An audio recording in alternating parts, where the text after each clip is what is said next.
तो ये मत सोचना कि सारी सिद्धियाँ गोली है, नहीं भाई।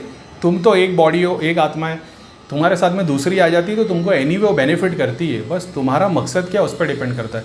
तुम उसके लिए कितना कर रहे हो, उसको यूटिलाइज़ कितना कर रहे हो, उस पर डिपेंड करता है। सब कुछ उसी पे डिपेंड करता है। तुम सिर्फ धुआं दे रहे हो तो तुमको स्पिरिचुअली वो आगे बढ़ाएगी। जैसे धुएं के साथ में तुमने फिजिकल भोग देना चालू किया तो फिर तुमको फिजिकल फ़ायदा देना शुरू कर देगी, मटेरियल डिज़ायर देना शुरू कर देगी। लेकिन फिर उसकी भी काम क्रोध मोह तो वही तो है, तो उसका काम बढ़ जाएगा तो तुम्हारे घर में किसी को चिपक जाएगी। समझ रहे हो? तुम जब अपनी वाइफ के साथ या जिसके साथ अपना टाइम स्पेंड करोगे तो वो भी साथ में जुड़ जाएगी, फिर उसको प्रॉब्लम होना शुरू हो जाएगी, लेडीज़ को। ऐसा बहुत सारा गेम है। तो जितना हो सके इनको धुएं पे रखो, स्टूल पे मत रखो। समझ रहे हो? फिजिकल चीज़ों पे ना रखो। हाँ, जो साधना करना चाहता है, जो मेरी तरह हो, जिसके पास ऑलरेडी सिद्धि है, जो फिजिकल साधना को जानता है, वो फिजिकल चीज़ें यूज़ कर सकता है, क्योंकि उसका कॉन्सेप्ट ही अलग होता है। उसको पता है किसको कैसे यूज़ करना है। वो एग्जाम्पल के तौर पे अभी बोले करीम भाई तुम तो फिजिकल तो तुम्हारी वाइफ के साथ भी ऐसा करेंगे, तुम्हारे शरीर के साथ करेंगे। देखो मेरे पास चीज़ें, अब मान लो तुम्हारे पास में एक सिद्धि है, एग्जाम्पल के तौर पर मान लो कोई एक पीर की सिद्धि है तुम्हारे पास, शिव जी की सिद्धि है, माता काली की, हनुमान जी की एक सिद्धि है तुम्हारे पास। बेसिक रखते इसको, कम में समझाता हूँ ताकि तुम समझ पाओ। एक सिद्धि है, अब तुम तुम्हारे लिए अपनी प्रोग्रेस के लिए 2 अगरबत्ती जलाओ, अपना जाप करो, बेस्ट है। तुम्हारा दिल बढ़ता है कि भाई मेरे को शक्ति ने बहुत कुछ दिया है। शक्ति है ना, भगवान नहीं हो, शक्ति है। तो तुम्हारे लिए, करीम भाई के लिए बहुत कुछ किया शक्तियों ने, तो करीम भाई रिटर्न में उनके लिए क्या कर रहे हैं? जो उनको सबसे ज़्यादा ज़रूरी है, जो वो चाहते नहीं है, चाहते वो भोग लेना है, हवन का भोग, खाने का भोग, बॉडी का भोग, मांस मटन का भोग, दारू का भोग, ये सब भोग वो चाहते हैं। मगर उनके लिए सबसे ज़रूरी क्या है? उनके लिए सबसे ज़रूरी है ईश्वर का नाम, मंत्र जाप। मैं वो करता हूँ उन लोग के लिए। ठीक है, ये नेगेटिविटी इलाज के लिए बखूर को यूज़ किया धुएं के तौर पे। अब अगर मैं मेरे को पता है मेरे पास एक सिद्धि है, तो मैं अपने लिए ध्यान कर रहा हूँ, जाप कर रहा हूँ, अगरबत्ती जला रहा हूँ, इसके अलावा मैं इनके लिए थोड़ा बखूर बना के रख देता हूँ, जिसमें वैरायटी है, संबरानी है, बखूर है। अब ये संबरानी बखूर एक ही है। बखूर का लिए ऐसा तुम वो अपने हाथ से बना रहे हो तो उसका मैटर ज़्यादा करता है। कंपनी से मंगाओगे तो बहुत सारी चीज़ें उसमें इन्वॉल्व होती है। हाथ का बना हुआ तुमको आइडिया रहता है कि ये भाई देसी माल ही है। ये चीज़ उसको और बड़ा और फ़ायदेमंद बनाती है। इसमें तुम किसी के लिए काम नहीं कर रहे हो, तुम अपना अकेले का देख रहे हो, और ये स्पिरिचुअल प्रोग्रेस के लिए कर रहे हो, आध्यात्मिकता के लिए कर रहे हो। 2 अगरबत्ती जलाई, बस है। 2 अगरबत्ती के अलावा तो बखूर बना देते हो, बस है। बखूर के अंदर तुम स्पाइसेस डाल देते हो, पंचमेवा और डाल देते हो, और सेलेक्टेड स्पाइसेस है, उस शक्ति को और तुम्हारी शक्ति को बढ़ाएगी वो। सिगरेट होती है, प्रमोट नहीं कर रहा हूँ, सिगरेट पीता क्यों इंसान? क्योंकि उसके ब्रेन में सर्टन केमिकल रिलीज़ होते हैं और वो ब्लड प्रेशर हाई हो जाता है, वो बंदा रिलैक्स हो जाता है। वो धुआं, वो जो चीज़ तुम्हारे बाजू में खड़ी है ना, ऐसे समझ लेना वो एक सोर्स है। तो ये धुआं तुम्हारे अंदर भी जा रहा है, इसके अंदर भी जा रहा है। तुम्हारे अंदर जाने से बहुत सारी बॉडी तुम्हारी चेंजेस कर रही है, लेकिन तो उससे एक स्टेप आगे ये शक्ति तुम्हारे साथ में करा देगी। समझ रहे हो? धक्का के स्टार्ट तुमको ये करा देगी। बहुत सारी जगह पे तुम्हारा बॉडी में शक्ति जा रही है मगर वो पोर्टल्स खुल नहीं रहे, उसको ये शक्ति खोल देगी। सिंगल आत्मा गोली सिद्धि भी ये काम कर सकती है। तुम बैठ के साधना कर रहे हो, अब तुमको और दिल करता है कि इसको और दो। ये तुमको दिल क्यों कर रहा है कि चलो इसको और देता हूँ, मैं इसके लिए कुछ और करूँ, मैं फूल चढ़ाऊँ, मैं ये कराऊँ। क्यों? क्योंकि तुमने उसको इतना दे दिया है कि उसकी भूख बढ़ गई है और तुमने उससे बंधन बना के रखा है, एक अटैचमेंट बना के रखा है। तुम उसको रिलीज़ नहीं कर रहे हो। समझ रहे हो? तुम किसी को रोज़ चाय पिला रहे हो, 2 दिन 3 दिन के बाद वो बोलेगा भाई चाय के अलावा कुछ और तो दे। फिर तुम उसको चाय के साथ में बिस्किट दे दोगे, फिर वो बोलेगा चाय बिस्किट तो रोज़ पी रहे यार, चल भाई पराठा तो खिला। फिर तुम उसको पराठा देना शुरू करोगे, फिर बोलेगा अरे पराठा क्या, खाली असली घी तो डाल, दही तो दे, कांदा तो दे, अचार तो दे। फिर तुम वो भी देना शुरू करोगे, फिर वो बोलेगा यार बहुत दिन हो गया आज तक मैंने बिरयानी नहीं खाई, फिर तुम बिरयानी भी खिला दोगे। फिर वो कहीं पे 3-4 दिन 10 दिन 20 दिन वेज बिरयानी खाएगा, फिर वो बोलेगा यार खुशबू बहुत मस्त आ रही है, तो तुम बोलोगे भाई वो तो चिकन बिरयानी। बोले एक बार खाने देना यार, मैं तो शक्ति हूँ, मेरे को तो दोनों चीज़ चलती। फिर तुमने चिकन चढ़ा दिया, फिर मटन चढ़ा दिया भाई। फिर एक दिन तुम बोलोगे चाय, तो बोलेगा क्या मेरे को भिखारी समझेगा, मेरे लिए चाय लाया। इसलिए बना किया जाता है कि भोग मत चढ़ाओ, भोग मत चढ़ाओ, क्योंकि जब तुम ध्यान करते हो, साधना करते हो, फिर तुमको ऐसा दिल होता है कि कुछ और दूँ और दूँ। तो ये और दूँ इसके लिए होता है क्योंकि तुम्हारी शक्ति का मुंह बढ़ा गया, उसको तुमने भोग की आदत लगा दी है। समझ रहे हो? तो दूध पीता हुआ जानवर को भी जब तुम रोज़ दूध पीते हो, थोड़े दिन के फिर उसको और चाहिए होता है, फिर वो फिर और देने लगते हो, फिर बाद में दूध पीना छोड़ देता है। बचपन में अपन दूध पी के बड़े हुए, बाद में फिर वो खाया सेरेलैक, फिर बाद में वो दाल खाई, फिर चावल खाया, फिर अनाज खाया, फिर बड़े हो गए, फिर चिकन मटन दारू। आज के डेट में कोई बोले दूध पीने तो पिएगे क्या? ये ऐसा गेम है। समझ में आ गया? तो उसको जितना सूक्ष्म रखो उतना अच्छा है, क्योंकि तुम अगरबत्ती दिया बत्ती करोगे ना तो होगा क्या मालूम है? पहले तो शुरुआत में तुम्हारे को फ़ायदा होगा, फिर तुमको ना जो लोग 10-10-15 साल में जो लोगों ने जो चीज़ों को एक्सपीरियंस किया ना, वो सब तुम 1 महीने में कर लोगे। समझ रहे हो? योग के थ्रू अलग है, योग में तुम अपनी बॉडी को यूज़ कर रहे होते, ध्यान तंत्र के थ्रू, शक्तिपात के थ्रू तुम शक्ति को यूज़ करते, शक्ति तुम्हारा काम फास्ट कर देती। तो तुम्हारे 20 साल में एक्सपीरियंस जो होने के थे वो तुमने 2 साल में कर लिए। अब बचा क्या करने को? बड़े बड़े गुरु क्या बोल रहे हैं? आत्मा साक्षात्कार, ज़ीरो हो जाना, शून्य हो जाना, वैक्यूम हो जाना, ब्लैक होल में जाके खुद एग्जिस्टेंस से ख़त्म हो जाना। भाई ये तो अपन ने 1 साल पहले ही सब एक्सपीरियंस कर लिया, अब उसके आगे क्या है? भले बस उसके आगे कुछ नहीं, उसके आगे बस ध्यान ही करते रहो। बोला क्या? तुमने तो बताया ईश्वर का कोई सोर्स नहीं है, ईश्वर को कोई डेस्टिनेशन नहीं है, जब तक ट्राई, हाँ तो बोले जब तक करो एक्सपीरियंस होते रहेंगे। तो जब मोक्ष एक्सपीरियंस कर लिया, एब्सेंस एक्सपीरियंस कर लिया, उसके बाद और कितना एक्सपीरियंस करना उसी को, उसकी प्रैक्टिस करती रहनी है, उसमें नो डाउट है। लेकिन वो चीज़ तुम्हारे को 2 साल में होने, 20 साल की साधना की एक्सपीरियंस तुमने 2 साल में कर लिया। अब क्या? अब तो तुमको नहीं मिले को मिला, 12 बरस करो जा बोला, अब क्या करोगे? अब शक्ति तो बोलेगी ना, भाई तेरा 20 साल की साधना मैंने 2 साल में करा दिया, मेरे लिए कुछ कर। तुम बोलोगे यार मेरी शक्ति ने मेरे को इतना कुछ कराया तो मैं उसके लिए कुछ करता हूँ। फिर तुम फूल चढ़ाओगे, मिठाई चढ़ाओगे, ये चढ़ाओगे, वो चढ़ाओगे, शक्ति बढ़ने लग जाएगी। फिर शक्ति बढ़ेगी, अब शक्ति बढ़ गई तो तुम्हारे को दिन भर करंट आता रहेगा, तुम सुकून से बैठ ही नहीं पाओगे, क्योंकि उसको तो अभी शक्ति बढ़ रही है ना, तो उसको तो पावर चाहिए। पावर चाहिए तो यहाँ वहाँ से 2-4 प्रेत उठाएगी, बिठाएगी, अपने बाजू में काम करने के लिए रखेगी, फिर तुमको करंट आएगा। फिर अपने आप तुम्हारे पास लोग आएंगे, यार तकलीफ है, ऐसा नहीं हो रहा, वैसा नहीं हो रहा, फलाना नहीं हो रहा। तो बोलेंगे अच्छा ऐसा ऐसा, फिर बोलेंगे चल ठीक है देखते कुछ करें। तुम अपने लिए दुआ कर लोगे, यहाँ से 2 चीज़ें चली आएगी सामने वाले के ऊपर, उसका प्रेत दर्द दब जाएगा। वो बोलेगा यार उस दिन तूने बोला था ना नींबू घुमा ले, उसके बाद बहुत आराम पड़ गया। और नींबू घुमाने से आराम नहीं पड़ा, इससे आराम पड़ा है। ठीक है, तुम्हारी शक्ति के थ्रू। अब वो बंदे के बाजू में एक शक्ति आके खड़ी हो गई। अब तुम उसको बोलेगे अच्छा, तो बोले हाँ क्या किया तूने? बोले अरे भाई मैं तो दिल्ली आता था, ऐसा ऐसा था, हमारे गुरुजी ने बोले जाप कर, तू भी जाप करना शुरू कर दे। अब वो जाप करना शुरू करेगा। अब जैसे ही वो जाप करना शुरू करेगा उसका एक्सपीरियंस होना शुरू हो जाएगा, वो चौंक जाएगा, वो तुमको गुरु बना के तुम्हारा, अरे भाई ये क्या चीज़ थी यार? बोले मेरे को ऐसा ऐसा एक्सपीरियंस होने का, वाइट लाइट दिखी, ये लगा वो लगा।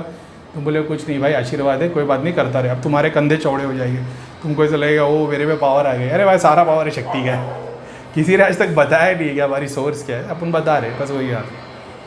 ऐसे ही चीज़ें फैलती है, और ये जितने ज़्यादा पॉपुलेशन बढ़ेगी फिर तुम्हारी शक्ति उतना बढ़ना है। फिर वो जैसे तुम, अब सीन क्या हो गया, तुम ध्यान साधना करते थे, फिर तुमने भोग ज़्यादा देना शुरू किया। अब हो रहा क्या है, तुम 10 मिनट बैठते हो, 4 घंटे का ध्यान हो जाता है। अब तुमसे बर्दाश्त नहीं हो रहा कि करोगे क्या? पहले तो 2 घंटा 4 घंटा बैठते भी थे, अभी तो शक्ति इतनी है कि तुम बैठोगे ही नहीं, क्योंकि शक्ति आती है वैसी भक्ति चली आती है। करीम भाई का पुराना डायलॉग है, जैसी शक्ति आती है भक्ति चली आती है, भक्ति नहीं होगी तुमसे, फिर तुम शक्ति का ये ढूंढोगे। क्योंकि ओशो ने बताया ना, जब शक्ति तुम्हारी बढ़ती है तो तुम्हारे पास 2 चीज़ें, या तो ध्यान करो या तो क्या बोलते हैं, शक्ति ट्रांसफ़र करो दूसरों में। अब मैं तो बोल रहा हूँ ध्यान नहीं हो रहा, अब ध्यान बोले करीम भाई हमको शक्ति ट्रांसफ़र नहीं करनी, दूसरा ही उपाय बताओ कि खुद से खुद तक सिमटे। फिर तुमको सन्यासी वाला काम करना पड़ेगा। वो भूखे रहो, फास्टिंग करो, बहुत सारी चीज़ों त्याग लो, आराम कम करो, त्राटक करो, घर पे ध्यान करते बैठे रहो। खाना नहीं खाओगे ना तो बेचैनी नहीं आएगी, शांत बैठे रहोगे, मायूस बैठे रहोगे, शांत बैठे रहोगे। खाना खाओगे तो बैठने को नहीं होगा, ऐसा लगेगा अरे यार बहुत बैठ गया, नहीं करीब में बैठने को नहीं हो रहा है, ये सब होना शुरू करता है। तब योगी वाला डाइट फॉलो करना पड़ता है। तब भूखे भी रह लोगे, फिर 2 दम मारोगे और 20 घंटे तक बैठे भी रहोगे, वो फिर तुमको और ऊँचे लगे। अब तुम सोच लो, जो शक्ति के थ्रू तुम हज़ारों लोगों का काम कर रहे हो, वो शक्ति सिर्फ तुम्हारे लिए काम कर रही है, मगर वो शक्ति तुम पे हावी नहीं हो, इसके लिए फिर तुम सर्टेन सब्सटेंस लेके बैठते हो। तब जाके ज़बान के नीचे चीज़ें रखने के लिए बताया गया है, क्योंकि जब तुम ज़बान के नीचे चीज़ें रखते हो, सर्टेन केमिकल है, फिर तुम 20 घंटे तक आँख बंद करके बैठे रहते हो। तो ये शक्ति रॉकेट की स्पीड से तुमको ऊपर लेके जाती है, और फिर तुम नीचे अपनी बॉडी के 7 डायमेंशन देखते हो, फिर एक लेयर उठते हो, फिर तुम्हारी सिद्धि के 7 डायमेंशन देखते हो, फिर और एक लेयर ऊपर उठते हो, फिर शक्ति के देखते हो सारे डायमेंशन, फिर शक्ति के बाद शिव दिखता है, फिर शिव के ऊपर आते हो तो तुम देखते हो हज़ारों करोड़ों शिव बने हुए अलग अलग डायमेंशन में। फिर वो सब जुड़े हुए एक बड़ी एनर्जी के साथ में, फिर वो एनर्जी एक और एनर्जी से जुड़ी हुई है, और ऐसी हज़ारों करोड़ों एनर्जी जुड़ी हुई। फिर वो सारी एनर्जी एक ऐसे जाते ही चले जाते, जाते ही चले जाते, ये रुकता नहीं है। ठीक है, फिर अब तुम देखते ही आ रहे हो, क्योंकि तुमने देखा नहीं, और ऐसा भी नहीं इतना ईजी मैंने बताया, इतना दिखता है, बहुत कुछ दिखता है, बहुत कुछ, कॉस्मोस गैलेक्सी क्रिएट हो रहे, डिस्ट्रॉय हो रहे। शिव जी की बॉडी में रॉकेट फूटते हुए दिखाई देंगे, डिस्ट्रॉय हो रहे, क्रिएट हो रहे, सारा कुछ महाभारत लिखा हुआ दिखाई देगा, पहाड़ों के ऊपर सारे वगैरह वगैरह, बहुत सारी सूक्ष्म चीज़ें दिखाई देगी, सारी स्टोरीज ब्रह्मांड में ईश्वर ने जो जो क्रिएट किया सबकी स्टोरी लिखी हुई आसमान में दिखाई देगी। हिंदी इंग्लिश में नहीं दिखी रहती है, ऐसे समझो ड्राइंग बनी रहती है जिससे तुमको अंदाज़ा होता है कि क्या क्या हुआ था। डमरू में शिव जी दिखाई देंगे, त्रिशूल लगा हुआ है, तो सामने वो सृष्टि का विनाश हो रहा है, ब्लास्ट हो रहा है, पानी की तरह लेयर उठ रही है, सब वैसा ना दिखाई देगा स्लो मोशन में चलता हुआ। ऐसे बहुत सारी लेयर क्रॉस करोगे भाई, क्योंकि शक्ति इतनी पावरफुल है तुम्हारे पास, तो तुम बैठ ही नहीं पा रहे हो। अब जब तुम सर्टन से केमिकल लेते हो तो बैठे रहते हो 20 घंटे तक, फिर 2 दिन, फिर 3 दिन, फिर 20 दिन, 20 दिन तक तुम नशे में ही रहते हो, तुम्हारा नशा ही नहीं उतरता है। ज़रूरी नहीं केमिकल लेना पड़ता है। जब शक्ति भी आके ध्यान में जब तुम फुल एक्सेस दे देते हो, गुरु का स्थान होता है, गुरु तुम्हारे गाइडेंस में खड़ा होता है, तो गुरु की शक्ति बाजू में खड़ी होती है जो तुमको हिलने नहीं देती, ये भी शक्ति लगी हुई रहती है, गुरु की प्रोटेक्शन भी बनी रहती है, तो तुम बिना केमिकल के भी ये सारा कुछ ऐसे अचीव कर लेते हो। फिर गुरु की शक्ति तुम्हारे ब्रेन का वो पोर्टल खोल देती है कि जहाँ पे तुमको बाहर से जो सब्सटेंस लेना था वो तुम्हारे ब्रेन से ही रिलीज़ हो रहा है। तो तुम अपने आप ही 20 घंटे तक, करीम भाई कैसे 15-15 घंटे बैठे रहते थे। कोई कसम खुदा की बोल रहा हूँ, कोई चरस गांजा कभी ज़िंदगी में नहीं लिया। वो पहले जो 2-3 बार मैंने वो भी कॉलेज के टाइम पे ट्राई करने के लिए जो लिया वो लिया, और बाकी और कुछ नहीं। तो जब तुम ध्यान, मैंने कभी कोई सब्सटेंस लेके बैठा नहीं हूँ, तो ध्यान में जब तुम बैठोगे तो ये सारा कुछ एक्सपीरियंस होना शुरू हो जाएगा। फिर शक्ति का प्रभाव पड़ेगा, फिर तुम 15-15 घंटे, 20-20 घंटे तक बैठे रहोगे, चुपचाप बैठे रहोगे, मानसिक जाप अंदर चलता रहेगा। वो मानसिक जाप भी तो शक्ति कला रही, तुमको तो होश ही नहीं है, और तुम ये सारी चीज़ें देखते हो। फिर तुम देखते हो करोड़ों शिव है, करोड़ों विष्णु है, करोड़ों ब्रह्मा है, बनते जा रही है, क्रिएट हो रहे, डिस्ट्रॉय हो रहे, किधर से गायब हो रहे, इधर क्रिएट हो रहे, इधर से क्रिएट हो रहे, सब। अभी ये वीडियो बताना मेरे को पता नहीं कितना इंपॉर्टेंट और क्या समझ में आएगा लोगों को। बहुत सारों के ऊपर से चले आएगा, बोलेंगे क्या शिव जी इतने सारे, ऐसा कैसे? हाँ, बहुत सारा कुछ है। शक्तियाँ यूज़ करके अपने को बताती है।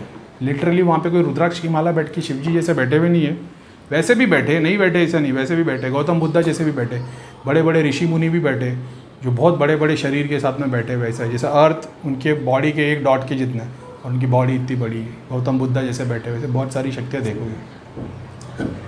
मेन मकसद इसका है, ये दृष्टि और सिद्धि और भूत प्रेत का इलाज, लोगों का घर देखना, प्रेत देखना, उसमें नहीं। मेन चीज़ ये है। तो यहाँ पे तुम अचीव कर लेते हो, फिर तुम्हारे दिन में कोई इच्छा ही नहीं रहती, ये देखना है, वो देखना। अभी लोग मेरे को मैसेज डालते हैं, भैया एक बार चेक करो, इतना इरिटेटिव, इतना ऐसा लगता है ना मेरे को दिल पे बोझ, यार क्या देखने कि क्या करूँ। वो भी सत्य है, बेचारे लोग की भी बात है, लेकिन ये सब गोली सिद्धि के बारे में बता रहा था। तो गोली सिद्धि को गोली सिद्धि मत समझो, तुम अपना काम कर सकते हो इस तरीके से। उसके बाद जब शक्ति का प्रभाव बढ़ता है और तुम पे प्रेशर डालती है, फिर तुम ध्यान नहीं कर पाते, फिर तुम्हारे को करंट आता है, दूसरों के लिए काम करो। तो दूसरों के लिए जब तुम काम कर रहे हो तो क्या कर रहे हो? गोली सिद्धि भेज रहे हो, लोगों के घर में प्रेत भेज रहे हो, तो वो प्रेत जाके तुम्हारे माता बहनों के ऊपर आएगा नहीं, समझ रहे हो? क्योंकि जिस शक्ति को यूज़ करके तुम भेज रहे हो, एक होता है जिसके पास भूत प्रेत आ गया और चीज़ों को भेजना शुरू कर दिया, एक होता है जिसने ये सारा कुछ देख चुका है। तो मेरी शक्तियों का एक्सेस कहाँ तक है वो मेरे को पता है। अगर मेरी शक्तियों में से कोई एक शक्ति किसी की नाभि के नीचे जाके बैठ गई या किसी के मणिपुर पे आके बैठ गई, तो वो जिम्मेदारी मेरी होगी। उसको अगर कोई भी तकलीफ़ होती है, मेरी कोई भी शक्ति वहाँ पे जाती है, निकालने की शक्ति अलग होती है। बहन की नाभि के अंदर चीज़ है तो उसको निकालने के लिए शक्ति जाएगी, नाभि के अंदर ही जाएगी, ठीक है। विष्णु भगवान आके नाभि के नीचे हाथ नहीं डालेंगे, दूत आएंगे। शंकर भगवान, पीर लोग आके नाभि के नीचे हाथ नहीं डालेंगे, दूसरी शक्ति आएगी, वो निकालेगी। जब तक वो हील नहीं करेगी तब तक वो वहाँ रहेगी। मैं दाम से सीखा हूँ। लेकिन अगर मेरी शक्तियों में से किसी ने भी ये खिलवाड़ कर दी ना, तो जिस शक्ति के थ्रू वो चीज़ आई है, जैसे शिव जी को देख के वो शिव के दूत आए, महाकाली से वो माँ के दूत आए, वो लोगों पे प्रकोप लगेगा, वो लोगों पे दोष लगेगा, समझ रहे हो? क्यों? क्योंकि वो सारी शक्तियों का जो ओनर है ना, वो सारी शक्ति का क्रिएटर कौन है, सस्टेनर कौन है? शिव। सारी शक्ति का क्रिएटर, अब कोई बोलेगा ब्रह्मा ही क्रिएटर, वैसे हिसाब से नहीं बोल रहा हूँ। सबको जो चलाने वाली आत्मा वो शिव है। तो इन सारी शक्तियों की आज की डेट में जिस आत्मा के थ्रू मदद ले रहे हो मैं हूँ, तो मेरे पे इन सारों का भार पड़ जाता है। तो जब जब ये लोगों का नुकसान करेंगे, एक और बात, मेरे पास हमेशा चॉइस रहती है देखने की कि वो जो चीज़ जो मैं भेज रहा हूँ, मेरे पास भगवान की शक्ति है कि नहीं। मैंने क्या बताया, बहुत सारे गुरु होते हैं, करिश्मा दिखाते क्योंकि भगवान की शक्ति आती है, फिर भगवान की शक्ति अड़ी आती है, दानव की आती है, तभी भी ये काम कर रहे होते। क्यों? क्योंकि इनको भीड़ से लेना देना है, पैसों से लेना देना है। करीम भाई ने पहले ही हाथ उठा दिए कि भाई भीड़ नहीं है, पैसा भी नहीं है, अब जो मदद करने के लिए आ रहे आओ। तो वही आत्मा आएगी जिसको ना पैसा चाहिए, ना भीड़ चाहिए, ना पब्लिक चाहिए, वही आत्मा मेरे पास आई है। इनको सिर्फ जाप चाहिए, भक्ति चाहिए, जो अपनी पूर्ति कराना है। अब इसके बाद ये शक्ति जो मैंने बताया हो, मैं अपनी शक्तियाँ लोगों के पास भेज रहा हूँ, चाहे वो स्पिरिचुअल प्रोग्रेस के लिए हो, चाहे वो नेगेटिविटी के इलाज के हो। उसके बाद अगर कोई भोग देना चालू करता है जो मैंने नहीं बताया हो, दोष उसको लगना शुरू हो जाएगा, समझ रहे हो? तो मैंने जो चीज़ें बताया हो उसी चीज़ को फॉलो करो। कोई दूसरे गुरु ने तुमको कोई चीज़ बताई है तो वो चीज़ तुम फॉलो कर सकते हो, लेकिन उससे मेरी शक्ति में खल दखल नहीं होगा। किसी गुरु ने बोल दिया नहीं घर पे रोज़ बकरा चढ़ाओ, अपनी मेरी शक्तियाँ सीधा हट जाएगी ऐसा है, क्योंकि वो मेरा कार्य नहीं है। मेरा कार्य भगवान को बोलना, भगवान का काम है देवता से काम लेना, वो देवता काम कर रहे हैं, ये वो प्रोसेस है। बाकी लोग तो बोल रहे देवता काम कर रहे, दूध काम कर रहे, लेकिन वो कैसे काम कर रहे बताया करीम भाई ने, क्योंकि एक ही बंदा एक ही दृष्टि खुली है।